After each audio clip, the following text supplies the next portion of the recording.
So in '82, I bought a hull from Darnell out of UK. It was a Type 7, and I started putting it together. But in '82, I mean, we didn't have the internet, we didn't have a lot of social, so I got stuck. And it sat there for decades and decades. And when I married my wife, she said, "Why don't you get rid of that thing? It's been collecting dust." I said, "Yeah, you're right." So I went on the Subdriver website at that time, and I said, I'd like to sell this. Well, a gentleman said, "I'll give you the Gato submarine and a Type 7 submarine and the running gear for it." I said, "Sure." And so that's what got me started. Wow. I live on the West Coast. I'm from Las Vegas, Nevada. Okay. And some of the people here I have communicated with for the past 11 years. Email, telephone, but never face to face.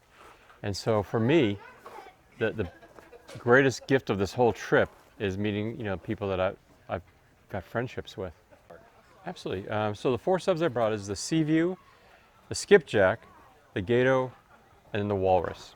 And the features I like, I think the Skipjack and the Walrus are my 2 favorites because of using a piston system for a ballast, which you can get fine adjustments so you can hover in the water.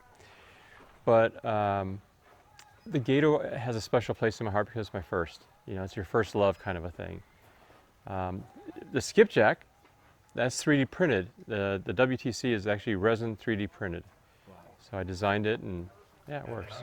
First sub that you ever had? Well, the first sub is this one. This is the Gato. It's a Naval kit, and it was the first one I completed. Or is it? Well, yeah, it's like your first love. It's my first submarine, and so I'm really proud of it. So the unique thing about this beautiful sub, this is a Skipjack. It's the Naval kit, 1/72 scale.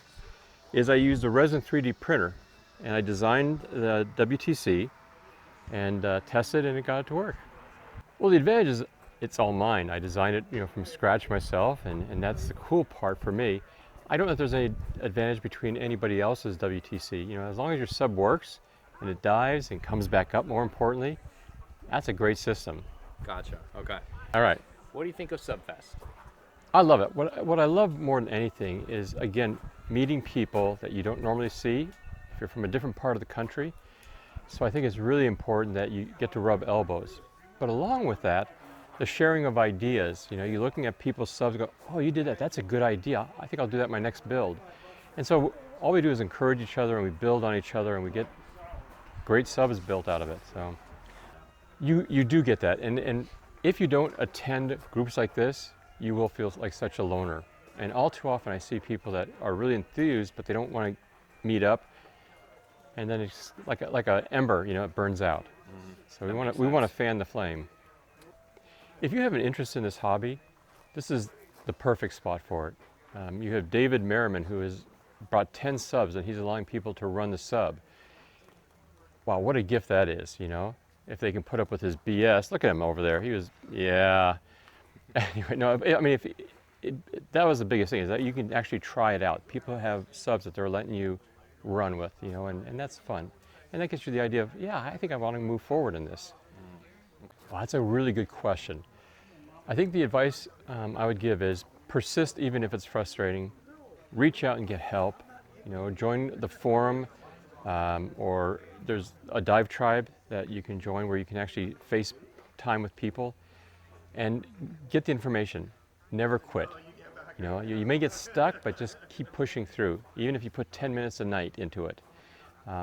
That was the biggest thing, like for my baby, like the Gato. That's how I got through it, is by little bit, even through the frustrations, I just kept pushing through. And then when you have a sub running, you're like, yes, it's like the best feeling in the world. Nerve-wracking, but the best feeling in the world. And then you kind of, yeah, now it's old hat, you got it, you know? Yeah, cool. Oh, and I'll say one other small part, keep it simple. You know, all too often, beginners want to get torpedoes in, and, oh, I want my radar to rotate, and I want blah, blah, blah. Don't. Just get a working sub, complete that, because there's enough frustrations in that. Then on your next sub, add a little bit more. Yeah, that's my job. I'm the bouncer here. I'm the guy you stay away from. Well, I brought 10, and they're all scale models. That is to say, they represent a real physical prototype. And almost all combatants, well, goddamn, who is that? All right, that's going in. That's in the B-reel, okay? B-roll. B-roll. All right, all right. I'll deal with you later. Well, as a kid, I was always fascinated with spaceships and stuff like that. That was out of my reach. But when I became a young man, I joined the Navy, and I figured submarines was as good as that was going to get for me. So I got into submarines and was quite enamored with the technology. I qualified quickly, served on the boats for about 4 years, then became a Navy diver. And I've always had an affinity for the water. I've always been comfortable in it. And as a kid, I did model airplanes quite a bit, so I was good with my hands. I could do problem solving in the physical world instead of make-believe. And I've always been a shop sort of guy, back when schools taught shop. So from that generation, and if you take a look around you, the guys are my age, we've had a history of shop class in junior high and high school, and that served us well. An opportunity many kids don't have today. Well, to get back to your point, I got into submarines in the Navy, became a diver, associated with the physics of operating in hyperbaric situations, and I was comfortable with it. Well, when I retired, I continued with my hobby, which had matured from airplanes into RC submarines. Then it became a business, and my wife and I got into the effects industry, building miniatures for movies. And well, I'm now retired, and now it's back to being my hobby instead of a business. Currently I live in Virginia Beach, Virginia. It's 500 miles away. It was about an 11-hour trip, but it was a delightful trip. Loved the scenery here. I'd fallen in love with the geography of this area. Some of them in person? Yes. Some of these guys, we've had to worship from afar, But here we get together and they find out what a real ugly dude I am. So I have all these scale models and they represent real submarines. One is a research submarine that was instrumental in today's modern attack submarines, the Albacore, which the Navy developed strictly to test out new designs. I have a model of that. And it pretty much emulates what the actual Albacore did, as do the other models.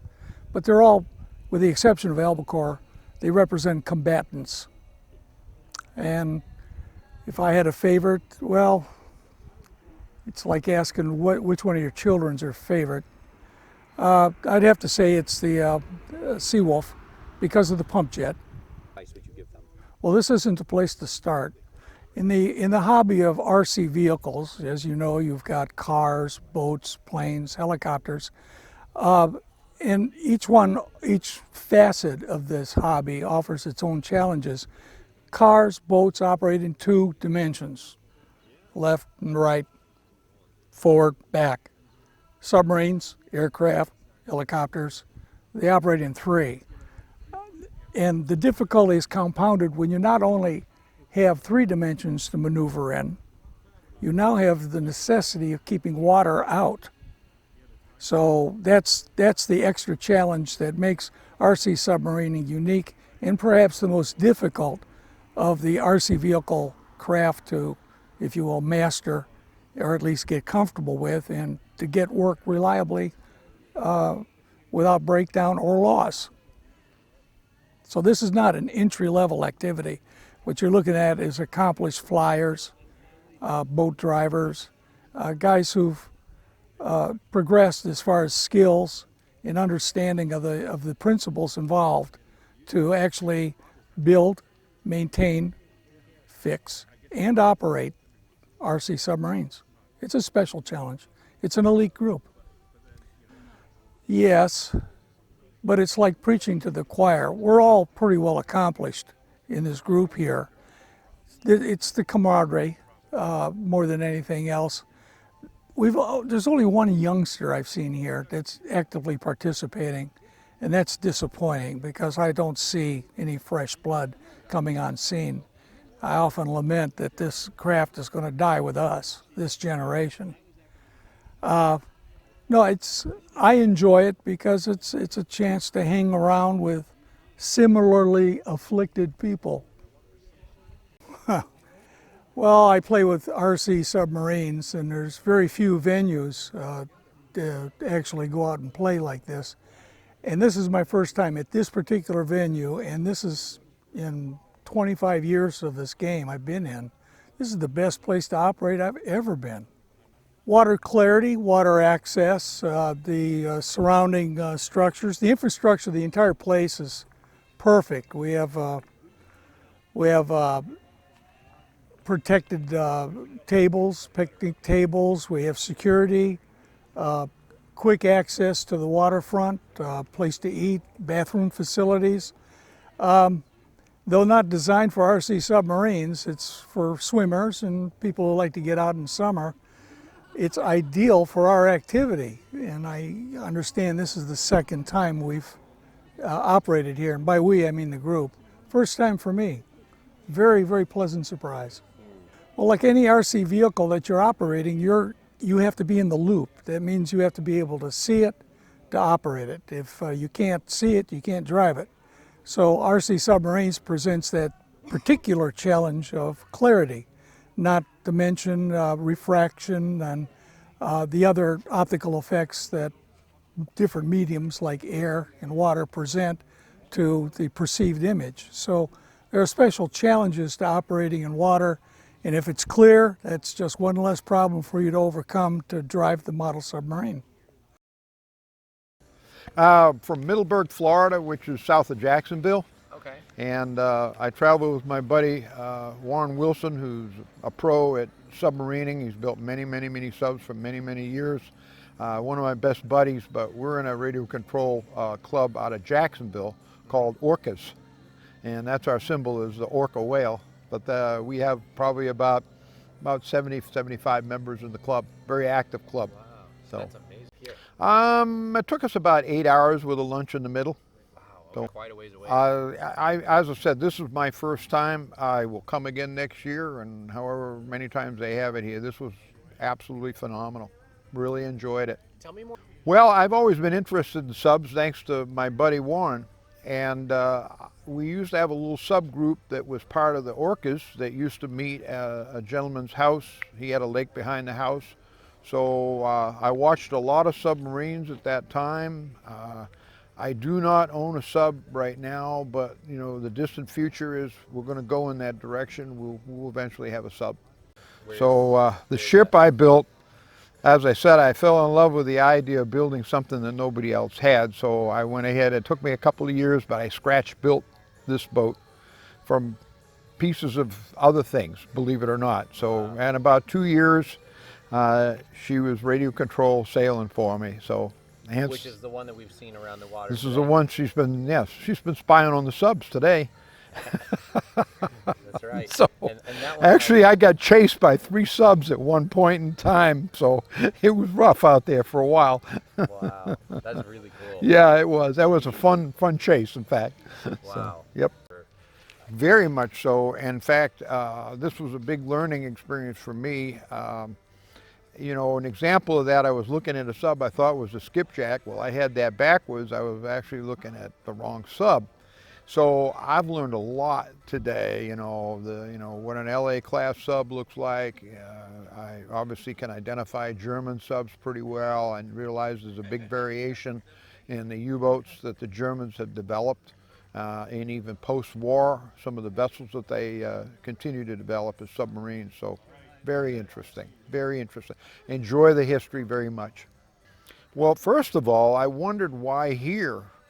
And when you take one look at this pond or pool, you don't have to wonder anymore why this is here. This is absolutely a classic, perfect location for submariners. Just couldn't be any better. For the subs, all the subs collectively that I have seen here, I have to be impressed with Captain Nemo's sub. I mean, that I was not expecting to see that. And Which one is that one? the Nautilus, it was the one that actually Disney produced the actual designs of that vessel from the originally the novel from H.G. Wells, and then of course 20,000 Leagues Under the Sea, which is also part of Disney. So hence, you know, that goes to my childhood. You know, you sit there and be scared when that squid came out and grabbed onto the Nautilus, you know. So Gives you a big sentimental value for it. oh yes, absolutely. And then so I know you already told us about you building the USS Echo. Mm-hmm. What was like the process of building that? Like, if you were to give me like a short story about your process of building that. Well, first of all, I picked the right hobby because I think, truthfully, it's a lifetime hobby if you get into it. I think, like Bob mentioned, that it's a plotter type of hobby. It's a hobby that doesn't get instant results, but it's also a hobby where you learn. And you can learn both ways. You can learn about your construction and your technology on the vessel that you're working on, but you can also learn, as I did, on the history of the vessel, which is terrific. So you get 2 for the price of 1. You learn history, and you can learn more about engineering, construction, maritime hull building, lofting, all of that sort of stuff that goes into it. Basic electronics, all of that goes into it. So you're widening your knowledge both directions. Part of Florida. I don't really know. I drove in from Florida, but I don't live there. I'm living in Naples now for the last 2 months, building a submarine. That's why I'm in Florida. But otherwise, I come from London. Yeah, 11 and a half hours. Well, thank you for driving up here. That's a little far away. And then All about environment. So I've done a lot of work around ocean conservation.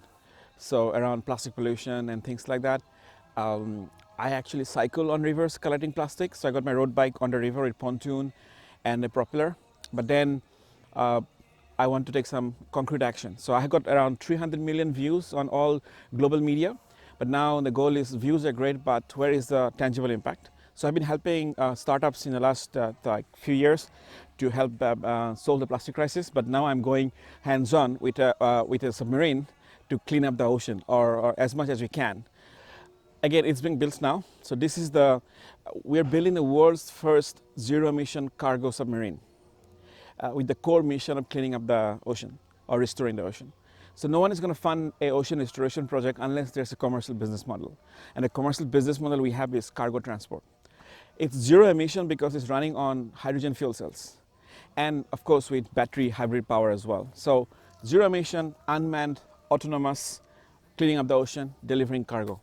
That's all those capabilities are already in the 2.4 meter version you see here now, but we're building the next one that's around 10 meters. And that will be in deep sea water. We go around 50 meters deep. Well, so I'm building the first prototype with Bob, and Bob is the one who's organizing the SUBFEST. So I thought I'll come here and see other sub enthusiasts and show them what we're trying to do and to learn from the experience. Yeah, I got to play with a lot of models, a lot of people, sharing ideas, getting to know some tips and tricks here and there, making some connections. The thing is, we are not the military with a big fat budget. So we're looking at low-cost innovation, disruptive innovation. Sometimes it comes from, people who are working at low budget, for example, and they're looking for those solutions. So yeah, getting some pointers and things like that. My name is Bob Martin with Nautilus Drydocks. All right, and then where did you come from? Originally? I mean, like, sorry, I should have asked that better. Where did you It's a long story, let me tell you. So I traveled from Houston, Texas area. I was originally from Florida a couple of weeks ago, but I recently moved to Texas and am relocating the shop there, so flew it from Texas. I was fortunate because my helper Jason drove all of the expensive, heavy, and large things up from Florida for me. Gotcha. How many years have I been doing RC sub? So I started building my first RC submarine in 1999. Cool. So it's been a while. Yeah. So it's like what, 22 exactly? The neat thing about this hobby is it's really the pinnacle of achievement for somebody who's in the RC submarine or the RC world. So people may have built boats, and in the grand scheme of things, the engineering requirements for that hobby are fairly basic. You keep the water out, but when you start getting into things like, trim and ballast and all of that kind of stuff, it really rises to the next level. And it's definitely not for everyone. And we talked about that during the Q&A session. Yep. So it's an absolutely fascinating, spectrum of individuals that we have in this hobby, and there's room for everyone. You just have to have the passion, drive, and persistence and patience to make it happen. Absolutely. Yeah. So I did not bring as much as I wanted to. As I mentioned, my time was cut short quite a bit, but I brought 2 customer boats that I finished up. That's part of the Nautilus Drydocks product spectrum, is we build boats for other people. So we brought a 150th scale British Upholder class submarine and a 148th scale German Type 21 submarine. We ran into a battery issue with the 21, as it seems was happening with everybody here, with some technical issues, which is totally common for RC submarines because they are so technically involved. But I am happy to say that the Upholder ran flawlessly the entire weekend. I could not be happier with it. And then in addition to that, I brought some other boats and products for people to look at and potentially purchase if they wanted to as well. But next time it will be all set up. I might have a fleet that might, approach that of David Merriman and his fleet of armada of a dozen submarines. But for this time, it was just 2. Yeah. Right. So SUBFEST. Let's see, where did it come from? So, obviously SUBFEST is sponsored by the Nautilus Drydocks, and that's my company. The fundamental issue that I kind of discovered or came up with is that there are not a lot of events remaining right now that are dedicated to the hobby of RC submarines. And the ones that are out there tend to be more just fun runs. So a bunch of people getting together and having a good time. But I really wanted to give the hobby more than that. I wanted to turn this into a destination event.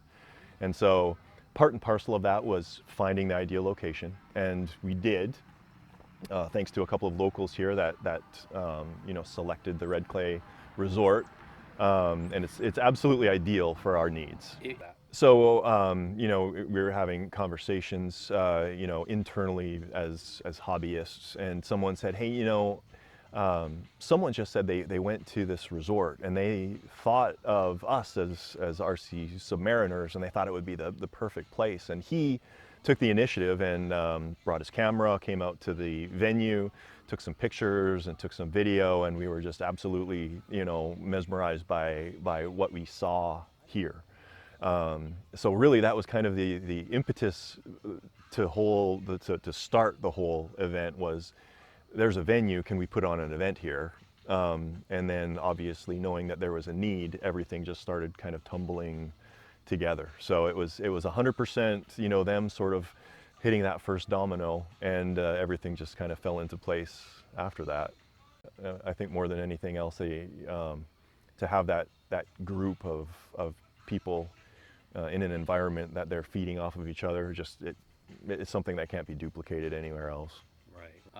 There's not a lot of options. You know, there's you know, again, you know, fun run is fine when you get together and you run your boats and you have a good time. But this, you know, in addition to that, which is still a big part of it, you know, we want to bring, you know, education and competition and, you know, an opportunity to win prizes and all of these things rolled together so that people come knowing that it's going to be a worthwhile investment in their time and energy. And that's why we get people from all over the country coming out here. Yeah, yeah. You know, SUBFEST is really differentiated from all of the other, you know, clubs and events that are out there because it brings a lot more to the table. The level of vendor support, the degree of information, the sheer number of skippers. You know, I have not seen for many, many, many years this many RC skippers together in one spot. And the other advantage to it, you know, over localized events, is that you get far more exposure to new ideas and thoughts and backgrounds and personalities, and that really grows your own knowledge and understanding of the hobby in a way that would never have happened if you were limited to your own geographical location. So it's very much a, you know, nationwide event right now, and my goal is to promote it to the point where it becomes an international event. And I've had feedback from customers all over the world saying, well, I'd absolutely been there. If it wasn't for the current state of the world right now, I would have flown out, you know, even just to visit, even if I wasn't running boats, just to take part in the experience. Yeah, that would be cool. Nothing but opportunity. You know, it's a big learning curve, and, you know, to be honest, the vast majority of the work's fallen on me as the organizer. But the more we do this, the more people have stepped forth to say, yeah, absolutely, if you need anything, then just let me know. And as our you know, base of experience and work expands, it's just going to get better and better. Yeah. Yeah, absolutely. So, you know, we've got now, you know, 1.8 SUBFESts under our belt. We've got the ending of the evening with our night run that'll be coming up here shortly that everybody absolutely loves. The more we do this, the better we get at it. The more we do it, the more people become aware of it. There's so many people who didn't know that this event existed last year, despite our best efforts for marketing, and now the word is really getting out. The more people we have, you know, the more value is brought. And, you know, the bigger the event is, the more benefit we can bring in terms of, you know, vendor support and additional products and additional events and more technology and that kind of thing. So it was an amazing event already, and it's only going to get better. So all I can say is, if you like what you saw, you know, in this video, just wait till next year.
So as this was last year, I think we're going to make this sort of an open forum for everybody. Some of you are experienced sub skippers, and some of you are not yet experienced sub skippers, but kind of now's your opportunity to talk to a whole forum of people who've been doing this for a while.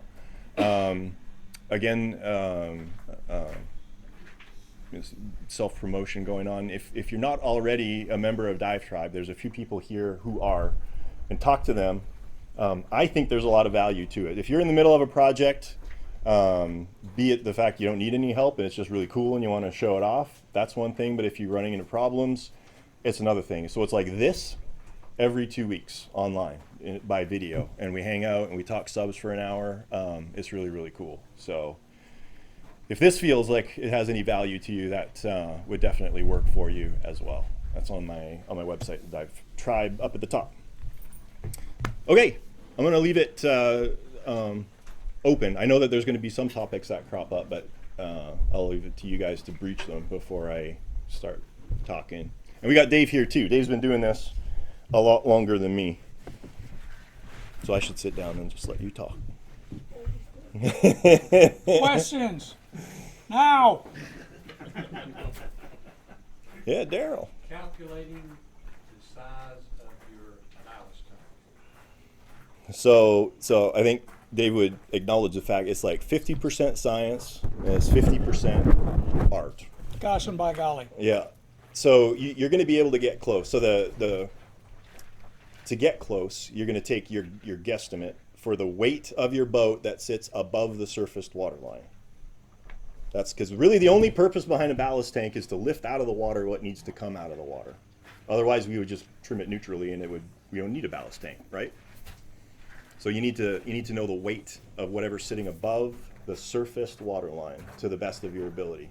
Ideally, you've got a boat like November there where it's split at the water line. You can literally take it off and weigh it. But a lot of people can't. It'll be split halfway or vertically or whatever. So you're just going to have to hazard a guess. And then you take that weight, and then you can transfer that over to the weight of water, which you probably know off the top of your head. What you do is, we're fortunate in that most of the materials that our model submarines are built out of have a specific gravity approaching that of water. Mm-hmm. So it's a direct correlation between the weight of your structure and the weight of the water it displaces, which is the number you're after. It's a measurement of volume. How much water does your topside structures displace? You know that number. You know how many cubic inches of water you need to be contained in a ballast tank. Now, the only rub is that some materials have a specific gravity, a little bit more, a little bit less, and you want to convert. But if you go with the 10 to 15% slop rule, in other words, make it 10 to 15% bigger, and I'm talking about the ballast tank, than required, that'll account for most disparities. So you're accounting for the displaced weight of water that the above waterline structures, those that are immersed in water, take. So if you really wanted to do it empirically, what you could literally do is take a tank, flip your boat upside down and dunk it to the water line and see how much water sloshes over. Archimedes. And take that as your volume, add 10% for fudge factor, and Right. away you go. That's a very common question, absolutely. Fortunately, people like Dave have built a number of boats, like common boats that we've all built over and over again, and that volume is pretty easily available for the asking. Yeah, we should print a chart just for specific ones. For specific boats, yeah, exactly. That's for people who are building their own cylinders, which are few and far between. But Does that answer? Yes. Don't give me that 2,000 yard look. My harebrained thought, my little boat down there, I was going to make it completely submersible, sunk, yep, take fish scales, and weigh it under the water. okay, And let's say it's 3 pounds Yep. under the water. I pick it up to the water line, and now it weighs 5 pounds on the fish scales. So in theory, I've got to make up 2 pounds of ballast and volume, and I'm done. I've never tried that. in theory that would work. I don't see why it wouldn't. I'm not throwing rocks at you. Yeah, No, I don't know, but no. You're an aircraft guy, aren't you? This is why we get together. I was talking with Tom about this. You know, a lot of people get together at you know, events, and it turns into a fun run, and it's the same people over and over again, and you have a great time. You come, you throw your boat in the water, and you leave. Events like this, you bring fresh blood and fresh thoughts into the mix, and it's awesome. I love events like this, and you can't duplicate that with you know, recurring fun runs with the same people over and again. You need to bring blood from all over the place, doing things differently, from different hobbies and backgrounds and all sorts of things. You got me to thinking. Yeah. Cool. Awesome question. Well, Everybody knows everything else. so we're done, huh? Yeah. We read your book. What's that? We read your book. You read it? You know everything now? I read your book, you magnificent bastard.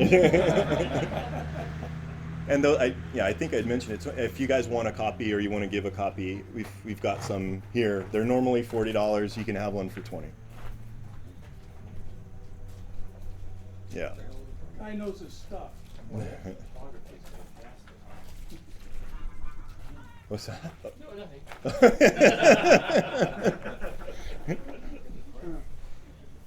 matter how fast or slow the ballast tank gets filled before it's empty. I don't know. Well, I mean, all things being equal, if you're building a scale boat, you probably want it to surface and submerge in a scale-like manner. Right. With gas ballast systems, you know, particularly if you don't employ the correction that Dave implemented on his, he crimps the outlet to restrict the gas flow. If you don't do that, what ends up happening is a very unscale-like shooting to the surface and then bobbing. So you probably don't want that to end up happening. You know, obviously this kind of the smaller the boat, the faster the things would typically happen from a scale perspective, right?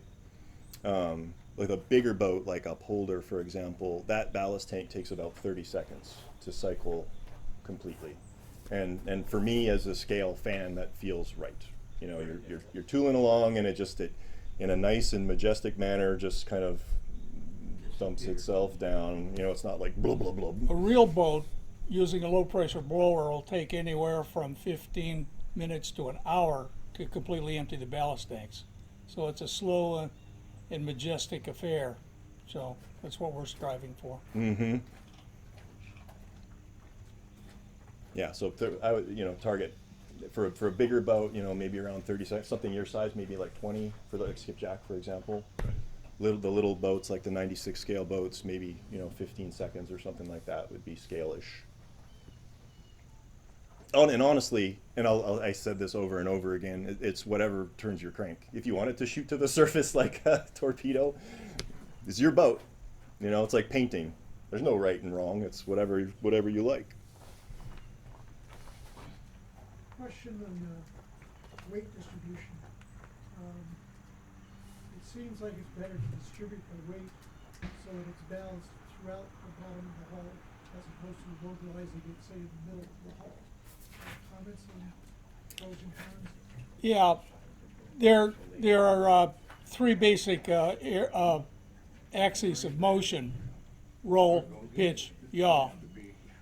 The model submarine, most of them, are statically stable. That is to say, they seek their own level automatically by virtue of the distance between the center of gravity, center of mass, and center of buoyancy. And roll is controlled by the distance between that weight, low, and buoyant point, high. The greater the vertical distance between these two forces, the greater the static stability. Now, it also accounts to some small degree to pitch static stability. But yaw in pitch mostly is controlled dynamically through control forces, and the hull force is controlled by the control surfaces, like an airplane or a dirigible. So your point is well taken. Put your mass as low as possible and your buoyant elements as high as possible. And ideally, backing up to your original question, ideally you would have all of that mass concentrated in a single point in a perfect world. But of course that's not going to happen because we got a cylinder when it's got another cylinder in it. So there's no room for that. So we need to stretch it out. But in my mind, I always start in the middle, and then if I need to add more, I'll move outwards as I need to. Would that be center fore and aft of the cylinder or the boat? Or does it matter? Of your center of The whole buoyancy. length of the boat compared to the center line of the cylinder. We're talking about the collective weights and collective buoyant forces. And it's 1 point for the center of mass and 1 point for the center of buoyancy. And it's a collection of all the different elements, be it the cylinder, the hull, or buoyant foam placed within. The object of the game is to put the center of gravity, center of mass, and center of buoyancy at the same point longitudinally, but spaced well vertically. So middle-ish. I find just as an easier way of like your skipjack, for example, it's not the middle of the boat lengthwise. It's more center of mass kind of, because more mass is forward. You know what I mean? You can do weird things with boats. You know, if all of your mass and buoyancy is forward, it could be 2 inches in front of behind the bow, in theory, but it never works out that way. So it usually works out to more of the center of mass. You got more mass forward, so it tends to be forward-ish of the center of the boat. When you start with your trimming operation, that's during the build. And as Bob points out, your ideal datum point for the center of mass and center of buoyancy is at the center of the boat. Just start there. You first assemble the boat with everything, propeller, linkages, cylinder, battery, as it would be running. And in the air, you balance it. And what you do is you place the center of gravity at the center through the use of your fixed ballast weight, which lowers your center of gravity and moves longitudinally the center of gravity to place it at the center of the hull. Once you've done that, you're well underway in trimming the boat. Later, you'll be adding foam to achieve neutral buoyancy in submerged trim and the proper waterline in surface trim. And the other important thing about that too is you want that that center of mass to be as close to the center of your ballast tank as possible, because the boat will do weird things. If your ballast tank is forward or aft, it'll lift it up, you know, sideways, and then it'll be a major undertaking to trim it. It's possible, but it's a major undertaking to trim it. You mentioned checking the center of mass, or For convenience sake, we'll call it center of gravity. center of gravity. All you in the aircraft air. guys, you know. You mentioned checking it in the air. Yeah. How do you usually do that? I assemble the boat, I take a string, and I lift up the boat. Now the string, of course, is unforgiving. If the boat's heavy here, it's going to flop over. So I put the string at the center of the boat, and if it flops over here, I know I got to put fixed weight over here. And I keep moving the fixed weight until the thing teeter-totters level. And then I fix the fixed ballast weight in the bottom of the boat. Now I have my center of gravity established. Okay. That's a good point about doing it fully assembled. That means what he alluded to with where the ballast tank is. The center of the ballast tank goes in the center of the boat. Yeah. Okay. Yep. So that should be when you center the whole drive to. Yep. Yeah, and that kind of leads to this trimming question, a procedural question, the way that I do it. And everybody's got a different way of doing it, by the way. I typically take my boat and I put as much foam as I possibly can below the surface water line all the way on the boat. So if I put it in the water, it's sitting incredibly high. And then I add enough weight to get it down to the surface water line. This is what we were talking about before. You've got a buoyant force pulling up, you've got ballast force pulling down. The greater those forces are, the more the boat is going to resist rocking and twisting and all of that stuff. So that's why I put as much foam as I can up, and then you just add ballast until it's at the right level, and then you're evened out. Then the only thing you got to fight is submerged trim, and you dive the boat, you flood the ballast tank, and then you're just playing above the surface water line to even that out. And that indirectly dampens all your sail motion in the turn. Absolutely, yeah. So the biggest, well, there's two sort of dynamic forces that interact with a boat, and Mike's well aware of these. You got torque-induced roll, you know, these nuclear boats with monstrous huge screws that are trying to twist the hull around like a drill bit. And then with the boats with big sails, you got sail-induced roll, which is the hydrodynamic forces acting on the sail to bank the boat into a turn. Upholder's a terrible offender for that. Going under speed, it'll roll on its side, which makes it super fun to control because your rudders turn into dive planes and your dive planes turn into rudders. And That's why you get that X arrangement. yeah, you just drive the boat sideways and you got an X-tail. So would you agree that if you have a boat that has a tendency to bob, it's better to put weight out towards the extreme ends, and then if you want one that turns fast, more You towards don't have the center? luxury to achieve that moment arm. Remember, it's a cylinder. Right. And really, you got to remember too, the boat is full of water. It's displacing exactly the same amount of weight as the water it displaces. Like if that makes sense. So I don't know that it would make a huge difference to shift the weight to the outside points. On the surface, you know, like On the surface, yeah. Yeah. But I don't know submerged it the would. submergible. Yeah. Rule of thumb, put your fixed lead weight as low as possible.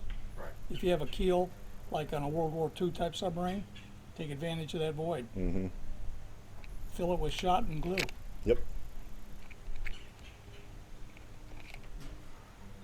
For the foam, the skipjack, I mean, I talked to Dave about this, it's a challenge to get to, you know, when you're floating the boat and getting everything trimmed in the bathtub, and, okay, this foam works in this spot. It's near the aft end of the cylinder. Where you've got an where eighth of an you inch of have clearance. limited to no clearance. Yep. You know, and then you can split the foam and put it forward and aft. You know, Yep. is there any other things you can do?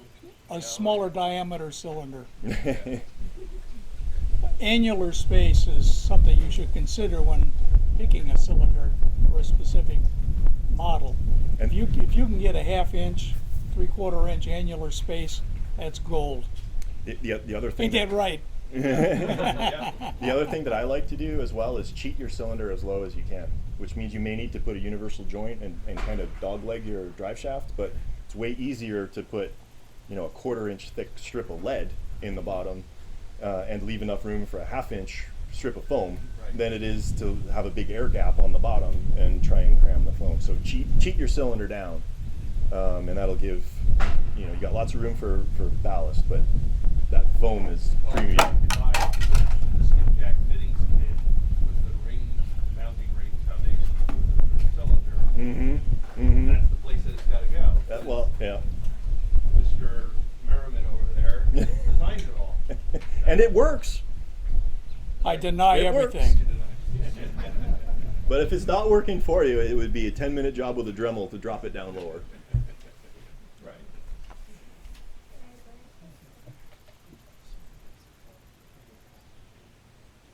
Anything else? Pressing issues?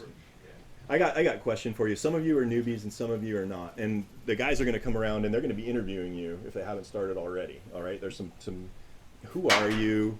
What did you bring? Why are you into RC submarines? But one of the things I'm super interested in finding out is, in your mind, what is it that is the biggest opportunity and or challenge in the RC submarine hobby right now? Because I don't know if all of you know, but it's not growing. It's not growing as quickly as we want it to grow.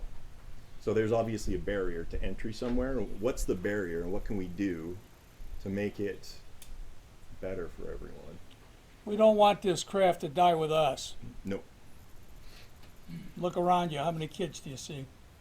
The club that I belonged to in New Jersey had, in the 90s, upwards of 100 people, Mm-hmm. and mostly surface boats. The only person that was in our group that was submarines was Skip, Mm-hmm. and we're down to 9 people. And Ooh. I'm the only one that runs submarines, and of the 9 people, maybe 4 people actually run surface boats.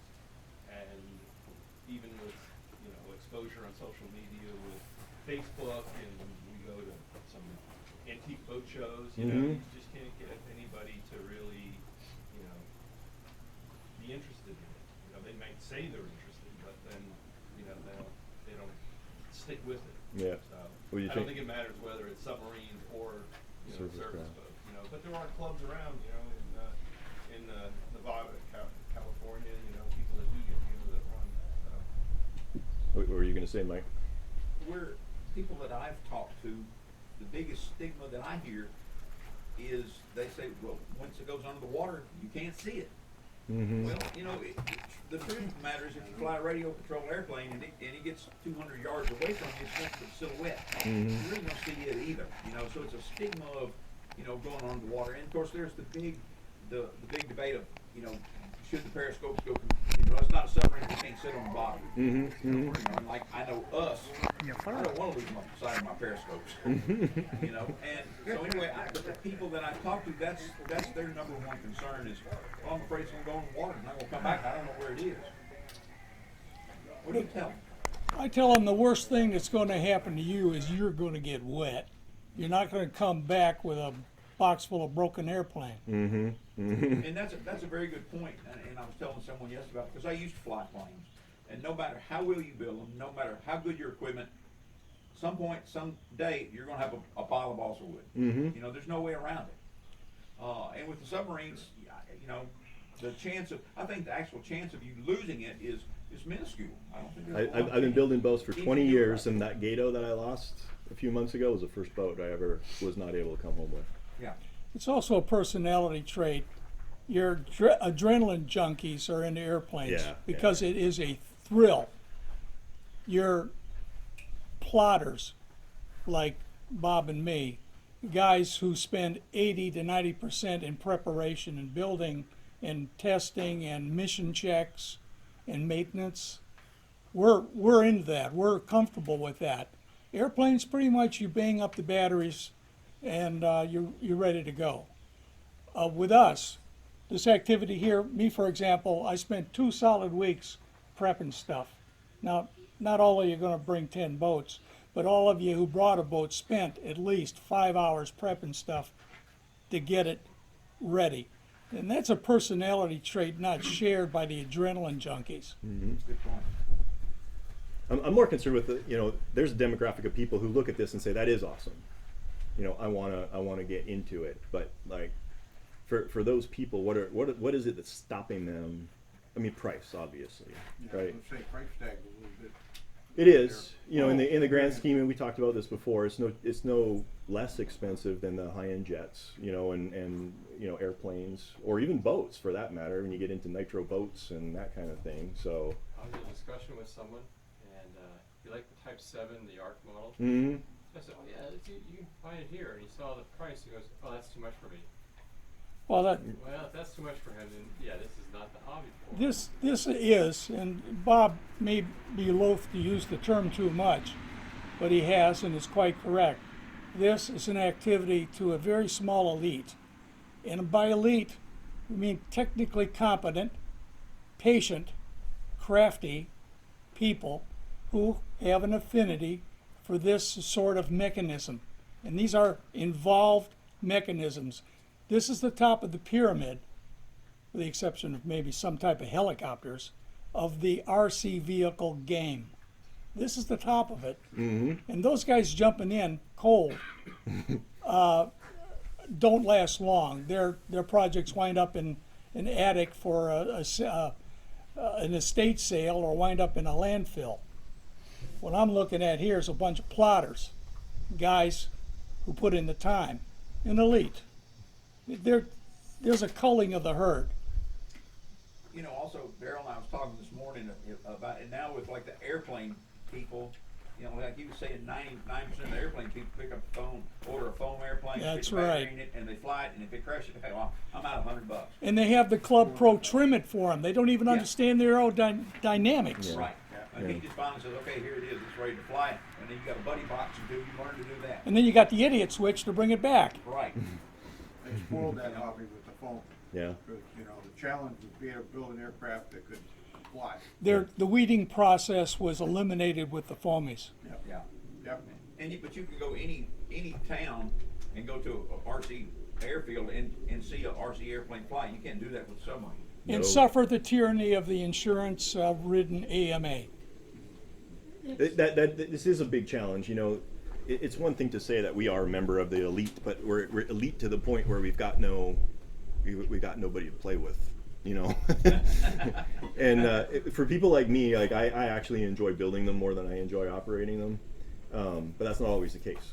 And so, you know, it really becomes a situation where we need to bolster our ranks to the point where people who are interested in the hobby will have at least a couple of people within striking distance that they can hang out with. Yeah. Only 30 years ago, I owned a chain of hobby stores. I got out of it when computers entered as mass market. You were probably extremely smart. Right. But that goes the same for aircraft, because the more computerized the aircraft became, the more widely they got accepted. Drones is a good example of that. Yeah. The more computerized the drones are, well now, you used to have to fly a drone, now you manage a drone. Mhm. Now it's computerized, Mhm. right? That is going to need to take place with submarines to whatever degree it can before it becomes more widespread. Because now it's 100% craftsmanship. Mm-hmm. And skill in terms of operation. Yeah. I incorporate craftsmanship Yeah. into that, is that desire to learn this stuff. Until it becomes more computerized, it's not going to expand. Yeah. And the younger generation would rather take something out of the box and not spend a year and a half to build Right. something. They don't have the patience that. You can get those already at Walmart. Yeah. Yeah. What about the you know, see how I answer this question. Like with mine, I went 2.4 gig and liked it. And I didn't find it, you know, I read your article, and after reading your article and getting the transmitter, the receiver, taking it apart and doing what you said do, in 10 minutes is like, all right, well, what am I missing here? Because everybody else is saying this is like brain surgery. And like you said, So you got it working? yeah, works My great. God, what have I done? I mean, it was so simple. It was unbelievable. But now the module that goes with it. All right, and the telemetry module. Yeah. All right, they come with the radio, but now you have to have your own battery. It has to have its own battery on board to run it to tell you how deep it is and angles and all of that, right? Yeah. Okay, see, and I read that, and I'm going, all right, I'm already trying to stick this ping pong ball up a hummingbird.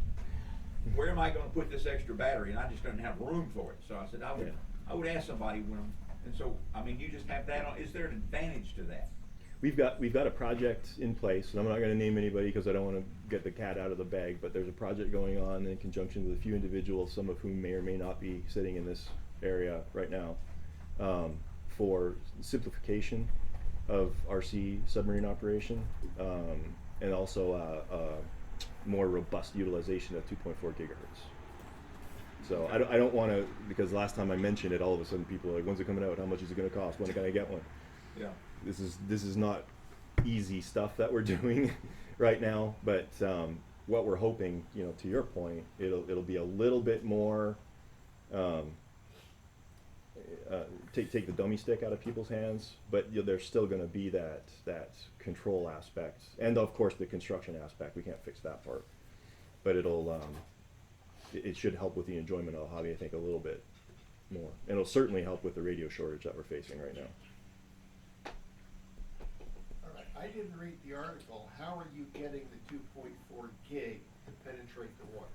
You're not. Witchcraft, yeah. we're not. So the primary limitation of the 2.4 gigahertz system is the fact that you need to have an antenna exposed in order to have direct control of the submarine. Short version is a piece of coax getting from the receiver up on top of the sail. Okay, so you attach basically the antenna to a float that follows the submarine. Not a float. That's a 2.4. That's a 2.4. That's a 2.4. Not a floating wire. Remember, it's a full wave antenna for 2.4, which is 1 1/4 inch long. That's your antenna. That red piece, everything else is nothing but a conduit. That's the coax cable.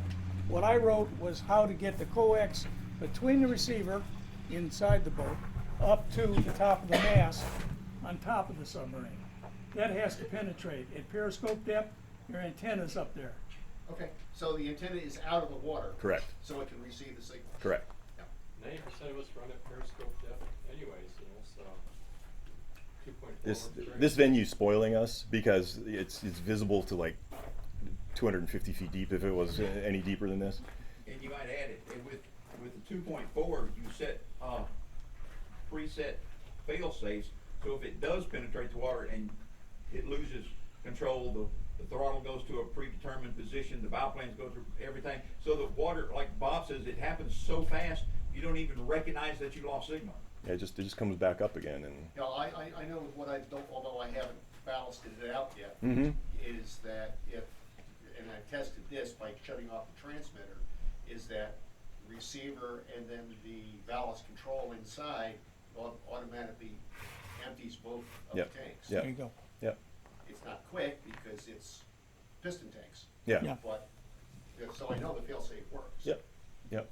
So there, it is a limitation, but again, in the grand scheme of things, for most venues that you're going to be operating your boat in, that are not swimming pools or crystal clear spring-fed lakes, the water's going to be black, and you're not going to be able to see underneath it, and it's going to take someone with a large cojones to dive that boat to 2 feet, completely unknowing of what's underneath the water, be it a shopping cart, a weed, a stick, a fishing line, anything.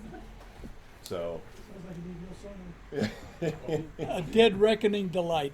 it is, and you can do it, and that's part of the elitism of it was, you know, dive the boat, level it out, count to 10, hope it comes back up. And then don't be too surprised when you were looking there and And the it pops service up is over there. there. Yeah, it happens.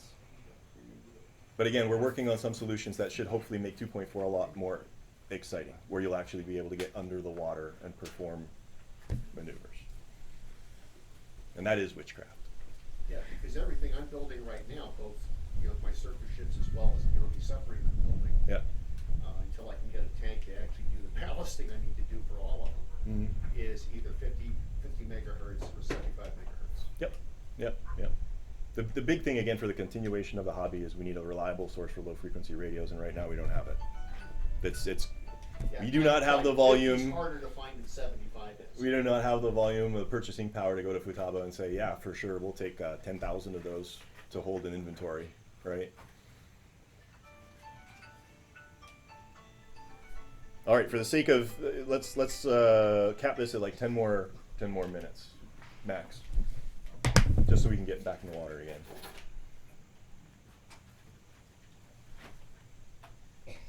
I am super surprised nobody's talked about 3D printing. Were you going to ask about 3D printing? There you go. No.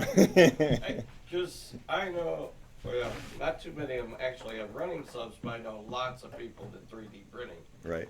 So it really seems like that is the answer for the hulls. Mm-hmm. But we need an answer for the cylinders. I know. I think we need to play with some 3D printed cylinders and get some going. So People can make their there's own. a few of us that have been talking about that, and that is on the horizon right now. There's more to building a cylinder, obviously, than putting an end cap on a piece of Lexan, you know. So it's going to be a massive education part, a massive education part. You know, I think step one, and we talked about this with Tom a little bit, I really think 3D printing is going to be the gateway drug for a lot of people getting into the hobby, because it becomes an approachable way to get a hull. And I know right now, you know, $300 or $400 or $500 is a big bite for a lot of people. And again, we talked about this, it's the elite, and if you can't afford it, you shouldn't play and all of that stuff. But, you know, if you can hook people, the right people, with files, and they can print them out and be excited about it and passionate about it, maybe they do it 2 or 3 or 4 times, and in the meantime, they're learning more about cylinders and ballasting and building and, you know, all of that stuff. And it's generating interest and buzz about the hobby, bringing more people to it. So Why don't you take a handful of other people here for a 3D printer today? that'd be interesting. How many people here have a 3D printer or access to a 3D printer? That's a lot. That's 3D at least printing a lot. at least half of us. I think 3D printing also takes away a fear factor for some people. In other words, I can just print it. Mm-hmm. You know, which is I have to shape something and carve and use those sharp tools, and I'm, you know. Mix resin and Exactly. yeah. So I think that helps get people stepping in. Once they step in, it's like, oh, it didn't work. Let me try this.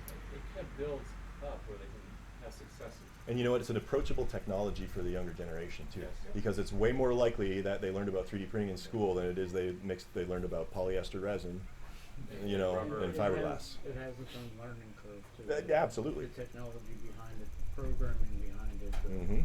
adjustments. But they're teaching that kind of stuff in school now. Like it's part of the curriculum, right? Which is actually a benefit for us because again, back in the day, did they teach like fiberglass and stuff like? You had to go into a trade, right? It was wood shop, metal shop, welding shop, Home ec. Drafting. drafting. You know, where you had to use these things. Mhm.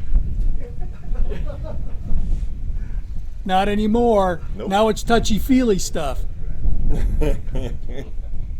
Download the file, hit print, and 10 hours later you got yourself a boat. That's one of the entrance ways, just have a gateway for the younger people, Yeah, computers.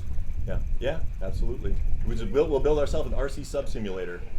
Trees printing is right on the cusp of becoming an everyday item now, because now I can go to many appliances and download the STL files to replace knobs and components and make Years, yeah, that's crazy. You know, all cities like me to build big boats. Yeah, I've got another. How many people here have a makerspace at their top? How many people here know what a makerspace is?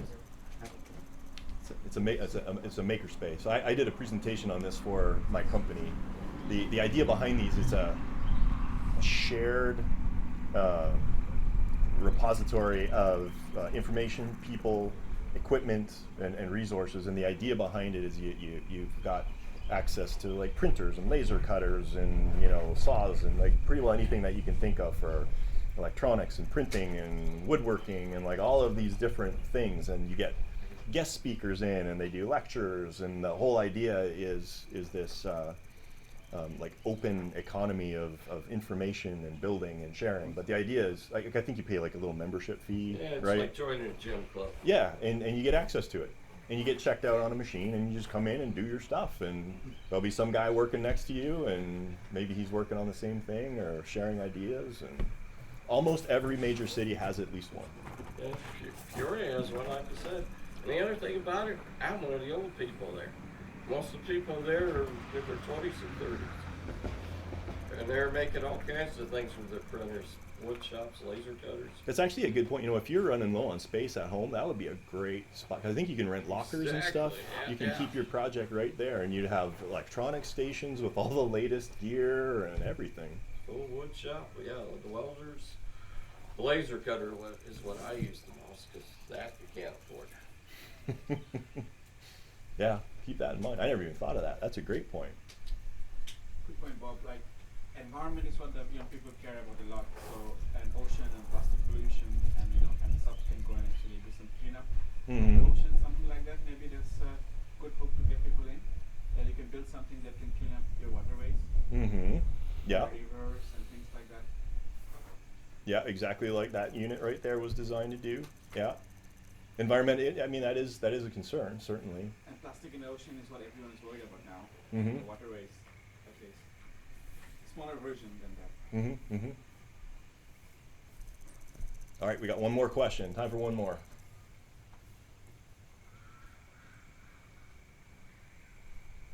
No?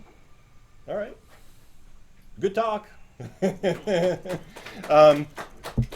Maybe what I'm gonna do, since we're all here anyway, I wanted to take a quick trip over to the raffle table to let you know what you guys are in the drawing for, because some of it's just sitting out and some of it you might not know what it is, and I certainly want to mention the people that donated, that kind of stuff. So we'll just walk over there real quick and run through it. I'll pull it up on my phone.